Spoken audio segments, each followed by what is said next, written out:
বন্ধুরা আপনারা দেখতে পাচ্ছেন আমরা আঙ্গুর খেতে চলে আসলাম। দেখেন এখানে আঙ্গুর ফল হয়েছে, এই যে ছোট ছোট আঙ্গুর ফল, এগুলো এখন অবশ্যই টক হবে। এই একটা আঙ্গুর ফল দেখতে পাচ্ছেন, এই যে এই একটা আঙ্গুর ফল, এই যে, এবং আপনারা আরো দেখতে পাচ্ছেন এই যে আঙ্গুর ফলের থলে, এই দেখেন একটা নষ্ট হয়ে গেছে, এই একটা নষ্ট হয়ে গেছে। এই আঙ্গুর ফলে কি ওষুধ দেওয়া লাগবে এবং কি ওষুধ দিলে আঙ্গুর ফল খুব ভালো হবে, এই সম্পর্কে বিস্তারিত সুইট এগ্রোভেট লিমিটেডের অফিসার মাসুদ পারভেজ ভাই কিছু কথা বলবেন। আসসালামু আলাইকুম পারভেজ ভাই। ওয়ালাইকুম আসসালাম ভাই, ভালো এই আছেন? যে আমরা আঙ্গুর ফল খেতে দেখতে আসলাম, তো এই আঙ্গুর ফল দেখতে পাচ্ছেন যে দুই একটা পচে যাচ্ছে, এর জন্য কি ওষুধ ব্যবহার করা লাগবে? এর জন্য দিবেন আপনি সুইট নেপ দিবেন, সুইট নেপ প্রোপিনেপ প্লাস সাইমোক্সানেপ।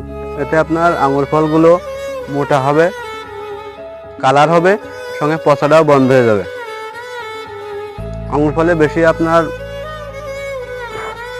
ট্রিটমেন্ট লাগে না, বুঝছেন? এতে খুব অল্প খরচে আপনার গাছগুলো দীর্ঘদিন 50 বছর পর্যন্ত, একটা আঙুর ফল 50 বছর পর্যন্ত বাঁচে।